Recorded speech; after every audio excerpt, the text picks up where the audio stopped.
día de hoy vamos a presentar un debate. Tenemos dos equipos, A y B. Lo haremos basado en los capítulos 1 y 2 de Epistemología de la Investigación de Sandra Valdetar. Como tema principal tenemos la autonomía de la epistemología de la comunicación.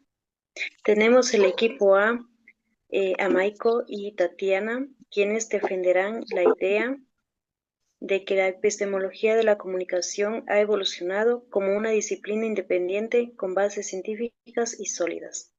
En el equipo B tenemos a Denis y Giancarlos, que sostienen que la epistemología de la comunicación sigue dependiendo de otras disciplinas y que todavía no ha logrado una autonomía plena.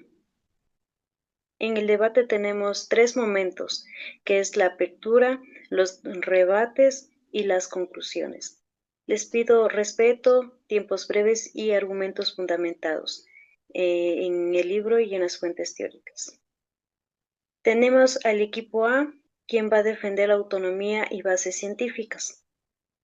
El equipo A tiene la palabra, los escuchamos. Compañero, buenas noches. Sostengo que la epistemología de la comunicación se ha avanzado hacia una disciplina independiente, con un dominio de objetos propio y con fundamentos científicos claros. Desde la lectura de Valdentaro, entendemos que la comunicación deja de ser solo una capacidad humana general y se convierte en ciencia cuando se reconoce un dominio de objetos específicos ligado a los medios, las tecnologías y los procesos de mediatización que le organizan la vida social. Esto quiere decir que ya no estudiamos la comunicación en extractos, sino sistemas concretos, medios masivos, tecnologías digitales, dispositivos institucionales, comunicativas y sus efectos en las subjetividades y en el vínculo social. Además, Valdectaro plantea que es justamente la existencia de este dominio de objetos delimitado y de diferentes a otros lo que permite que la comunicación vaya conquistando objetividad institucional dentro de la ciencia. Carreras de comunicación, centros de investigación y revistas especializadas. Desde nuestras perspectivas, esos avances no solo son políticos, sino resultado de una construcción epistemológica. Se han desarrollado teorías propias del campo como los estudios de meditación, las teorías de la agenda, los estudios culturales, las teorías de la recepción, entre otras, que permiten explicar fenómenos comunicacionales específicos y formular problemas que otras disciplinas no habían planteado desde ese modo. Finalmente, creemos que la epistemología de la comunicación se inscribe dentro de una epistemología de la ciencia, donde la comunicación funciona como ciencia que busca producir conocimientos verdaderos sobre su objeto. Como recuerda Valdentaro, la ciencia es un sistema de comunicación que postula lo que una sociedad considera verdadero. En ese sentido, la epistemología de la comunicación discute sus propios métodos, sus teorías y sus criterios de verdad, y eso muestra un nivel de reflexividad científica que refuerza su autonomía disciplinar. Tenemos la apertura del equipo B, que sostiene que no hay autonomía plena. Los escuchamos. Adelante. Desde el equipo B partimos de una idea distinta. Para nosotros la epistemología de la comunicación todavía no es plenamente autónoma. Valdeltaro misma reconoce que hablar de epistemología de la comunicación es inicialmente solo una posibilidad, porque existe un fuerte desacuerdo académico y porque la comunicación tiene un carácter generalista y universal. Atraviesa la psicología, la sociología, la antropología, la filosofía, la política, etc. Esa, esa generalidad hace que la comunicación se derrame en muchas disciplinas, sin consolidarse del todo como un dominio exclusivo. La autora recoge la postura de quienes sostienen que la comunicación solo existe como ciencia, gracias a una conquista de derechos políticos institucionales, carreras, centros, revistas, pero que le faltan elementos internos básicos de una ciencia como dominio de objetos claros, hipótesis mínimas compartidas y métodos consolidados. Es decir, institucionalmente el campo está fuerte, pero epistemológicamente sigue muy dependiente de marcos teóricos y metodológicas, tomando de otras ciencias sociales y humanas. Incluso cuando se habla de epistemología de la comunicación, Balteltaro insiste que en su carácter plural, como una epistemología de las ciencias de la comunicación,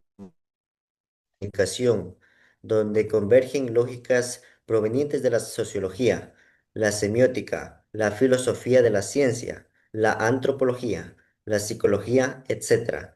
Eso muestra que aún nos movemos en un cruce de tradiciones ajenas, más que una epistemología completamente propia y autónoma. A continuación tenemos los rebates del equipo A al equipo B. Le damos la palabra al equipo A. Agradecemos los argumentos del equipo B, pero quisiéramos matizar algunos puntos. En primer lugar, que la epistemología de la comunicación sea plural y alimentada por otras disciplinas. No significa falta de autonomía, sino pertenecer plenamente a las ciencias sociales que también comparten teorías y métodos entre sí. La misma Valdétaro muestra que las ciencias se desarrollaron en un contexto histórico y social y que la ciencia es solo una modalidad de producir conocimiento con su propia función, de reducir la complejidad y discriminar lo verdadero de no lo verdadero. Si aceptamos esto para la sociología, a la psicología, ¿por qué exigirle a la comunicación un aislamiento total para reconocer como ciencia?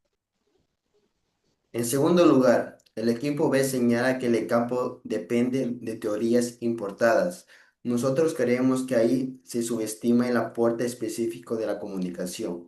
Por ejemplo, la noción de cambio de escala y de mediatización que retoma Valdentaro de Vero, o la línea de los medios como objetos híbridos, técnico-humanos, inspirado en el autor, permite explicar fenómenos que ni la sociología clásica ni la psicología podía comprender por sí solas, como la centralidad de los medios en la vida social contemporánea. Desde ese punto de vista, la comunicación no solo toma teorías, sino que la configura y produce marcos propios para pensar la mediatización, los públicos, los consumos culturales y las tecnologías.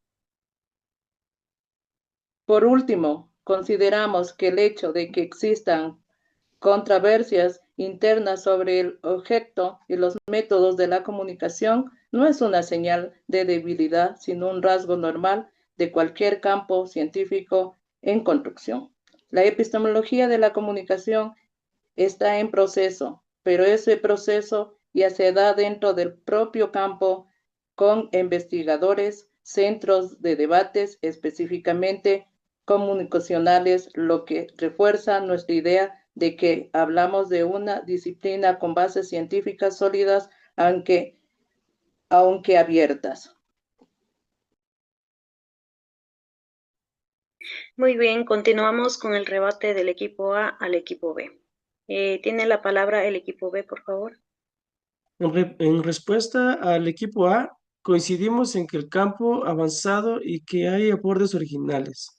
Sin embargo, creemos que la propia Valdetaro nos invita a mantener cierta prudencia. Cuando ella habla de la comunicación como oxímoron y enfatiza su carácter ambivalente, general y diverso, está mostrando que el objeto de comunicación es especialmente difícil de recortar y que siempre corre el riesgo de diluirse en otros saberes.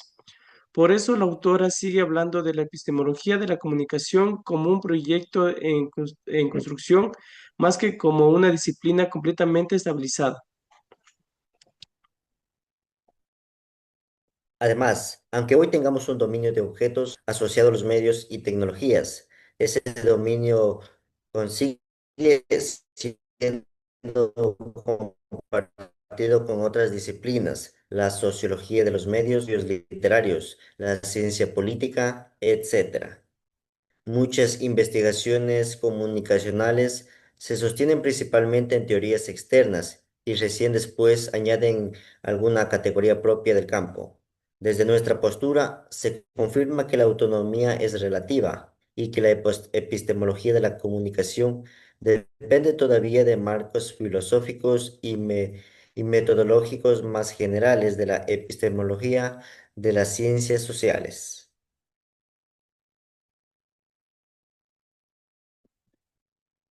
A la final, si aceptamos como Peirce que la ciencia es solo el método más confiable para fijar creencias y producir verdad, sigue siendo un desafío mostrar que la comunicación dispone de métodos propios y establecidos y no solo de métodos tomando de la sociología.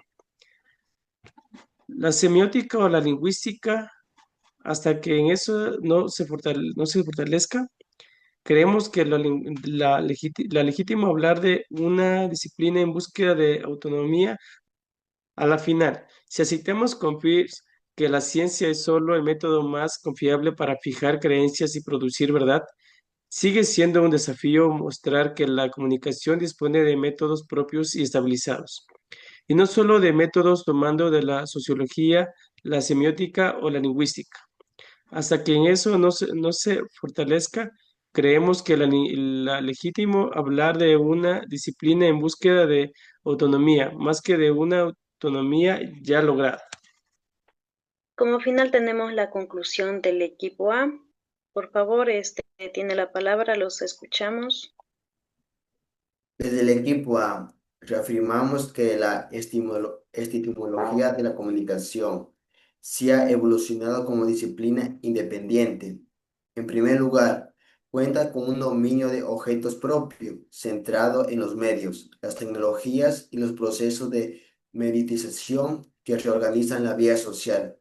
En segundo lugar, dispone de teorías y investigaciones específicas que dialogan con otras ciencias, pero que formulan problemas y conceptos originales sobre la comunicacional. Y en tercer lugar, ese desarrollo se refleja en la consolidación institucional de campo, carreras, posgrados, centros y líneas de investigación que piensan la comunicación desde la comunicación. Como estudiantes, creemos que reconocer esa autonomía no significa negar los vínculos con otras disciplinas, sino asumir que la comunicación ya tiene un lugar propio en el mapa de las ciencias. Damos paso al equipo B con las conclusiones. Por favor, tiene la palabra.